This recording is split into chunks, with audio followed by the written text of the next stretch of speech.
Hello guys, I hope आप सभी अच्छे होंगे। तो आज हम करने वाले हैं BSOG 173 ब्लॉक 2 की यूनिट 9। तो आइए शुरू करते हैं। Feminist perspective.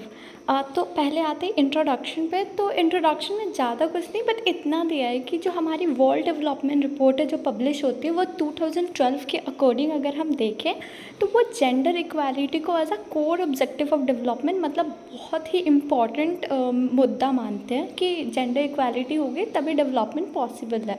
और वहाँ पे बहुत ही कम गैप होनी चाहिए। जो वेलबिंग होती है ना, जो लिविंग कंडीशन होती है मेल्स और फीमेल्स के बीच में, उनके बीच में काफ़ी ही कम गैप होनी चाहिए, ठीक है, ज़्यादा नहीं होनी चाहिए। देन अब आते हैं the 1970s rise of the width and the Wade approaches.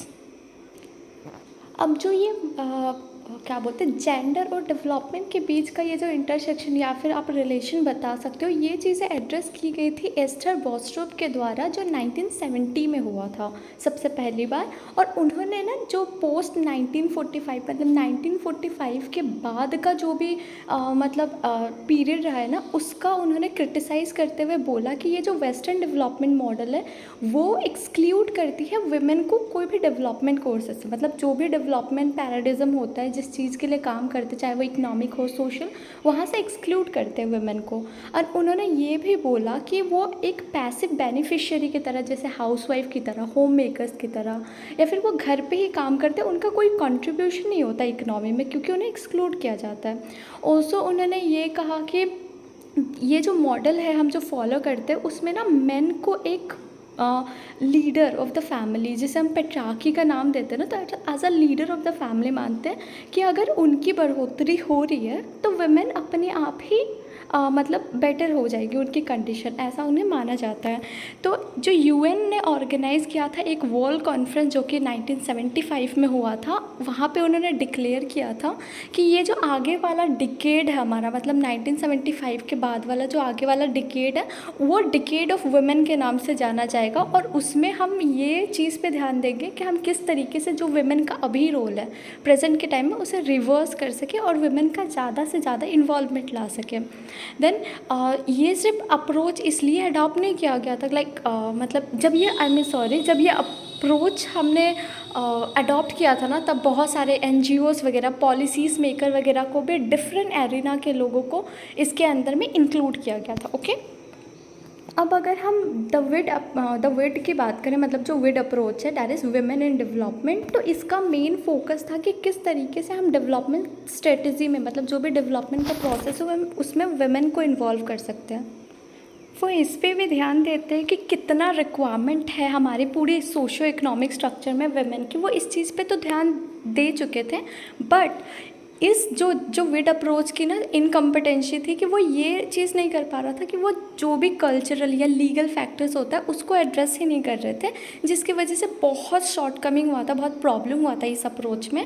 और इसके बाद जब ये प्रॉब्लम हुआ था उन्हें नया अप्रोच लाना पड़ा, दैट इज़ द वेड अप्रोच, जिसको वुमेन एंड डेवलपमेंट बोलते हैं। तो इसके अंदर में ये इंसिस्ट किया गया था ना कि जो वुमेन लेबर का जो सिग्निफिकेंस होता है, चाहे वो घर पे हो या बाहर हो, वो चीज़ें दोनों को रिकॉग्नाइज़ करनी चाहिए। और इसके अकॉर्डिंग जो मेन प्रॉब्लम है ना, वो हमारे इकोनॉमिक स्ट्रक्चर में नहीं है बल्कि हमारे क्लास सेग्रीगेशन या फिर वेल्थ डिस्ट्रीब्यूशन को लेके।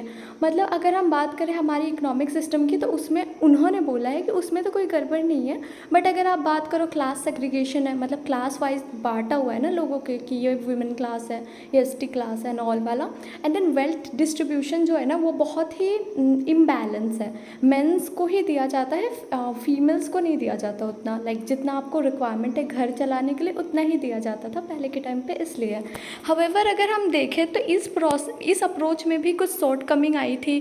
सोशल रिलेशन होते हैं मेन एंड वीमेन के बीच, उसे एड्रेस नहीं किया गया था, जो कि डेवलपमेंट में बहुत ही इंपॉर्टेंट रोल प्ले करता है, तो इसलिए इसे भी हटाना पड़ा था। जिसके बाद GAD अप्रोच आया था, जिसके बारे में हम नेक्स्ट सेक्शन में पढ़ने वाले हैं। तो आते हैं नेक्स्ट सेक्शन पे, the 1980s GAD approach on Moore's models, ठीक है।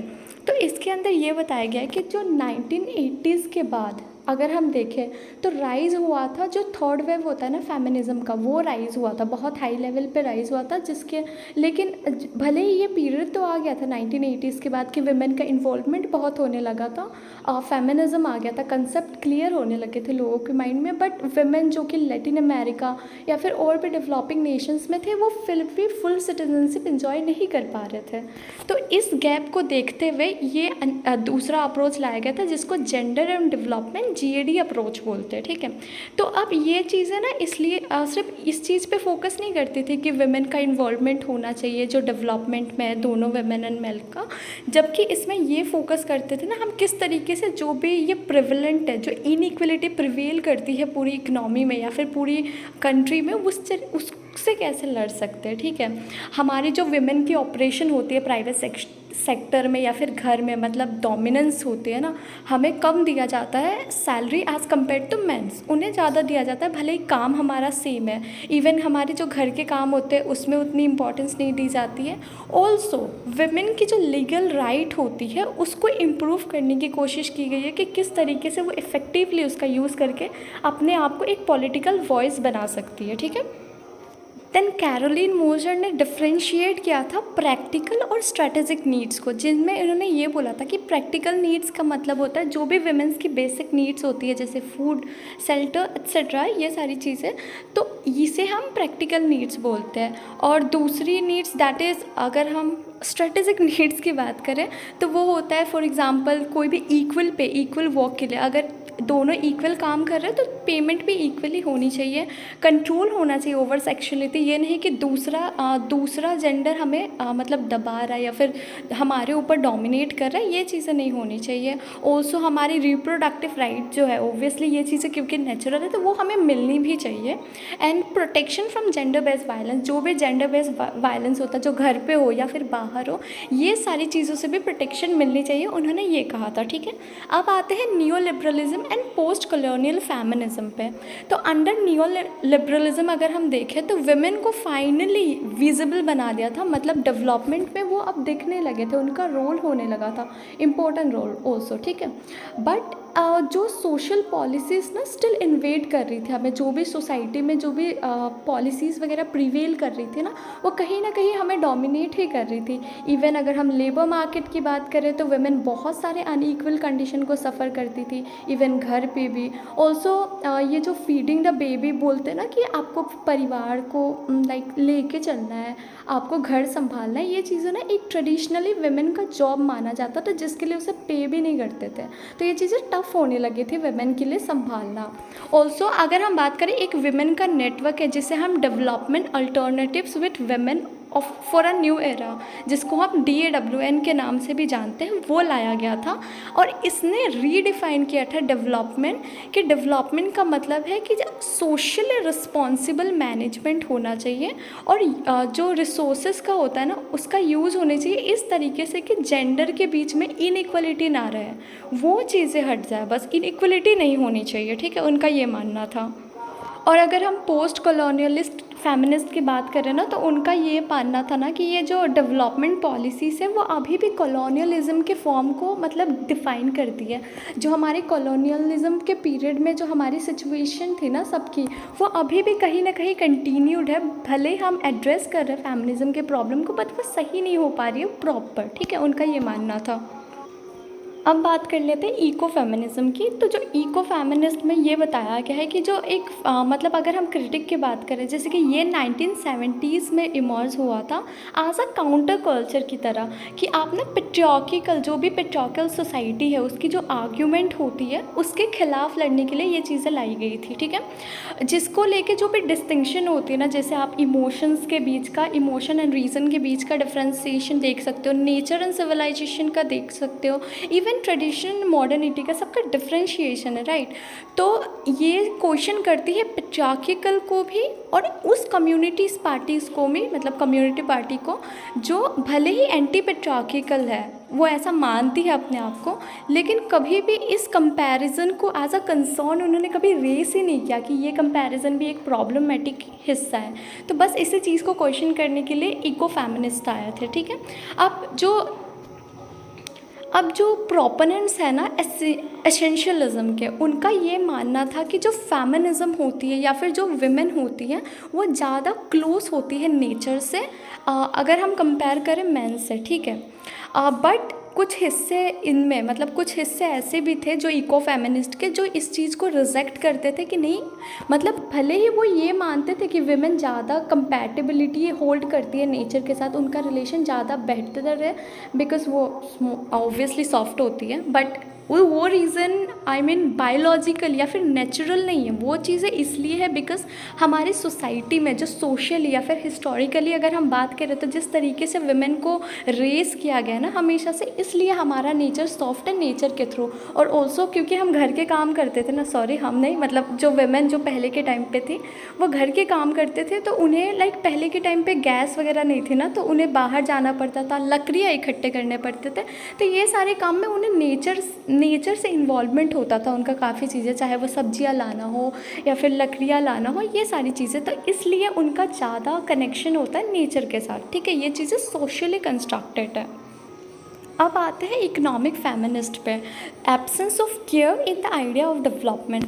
तो जो फेमिनिस्ट है ना, उन्होंने इस चीज़ पे भी इम्पोर्टेंस दिया कि जो मार्केट सेंटर इकोनॉमी को छोड़ के, ठीक है, अगर हम आर्ग्यू करें तो भी बहुत सारी चीज़ें लाइक सिर्फ मार्केट में नहीं है या फिर जो इकोनॉमिक एक्टिविटीज़ है वहाँ पे इनइक्वलिटीज़ नहीं होती, इवन प्राइवेट स्पेस जैसे कि हाउस होल्ड वगैरह में भी काफ़ी इनइक्वलिटीज़ होती है, अनपेड वर्क होते हैं घर पे, मतलब जो भी घर पे काम होते हैं जो इकोनॉमिक वैल्यू होती है उसे रिकॉग्नाइज़ नहीं किया जाता।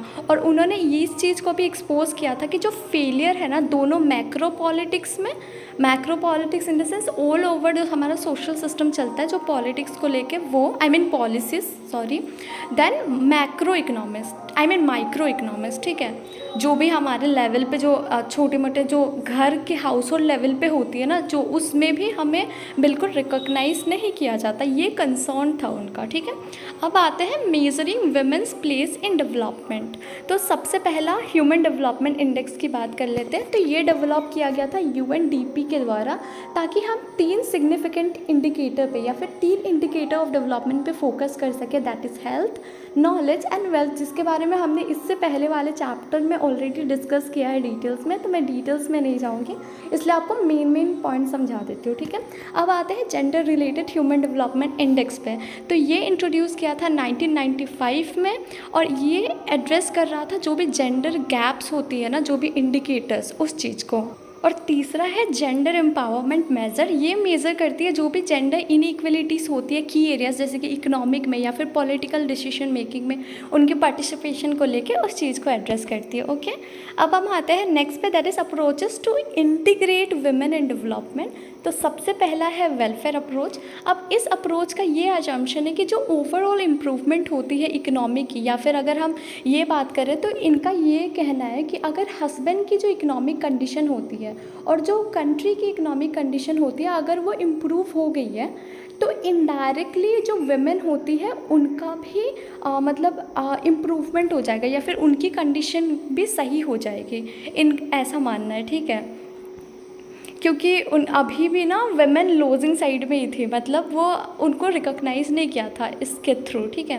उसके बाद आया इक्विटी अप्रोच। तो इक्विटी अप्रोच में हम जेंडर इक्वलिटी की भी बात कर रहे थे, ऑल्सो इसके साथ साथ जो डिस्क्रिमिनेशन होती है वुमेन के साथ उसको भी हम एड्रेस कर रहे थे, इन दोनों प्रॉब्लम को हम एड्रेस कर रहे थे। उन्होंने डेवलपमेंट को इसलिए उन्होंने इस चीज़ को भी एम्फेसाइज़ किया कि जो पॉलिसी मेकिंग प्रोसेस होती है उसमें जो रेशियो होती है वुमेन और मेन का बहुत ज़्यादा है और वुमेन का बहुत कम है, बहुत कम कंट्रीब्यूशन है।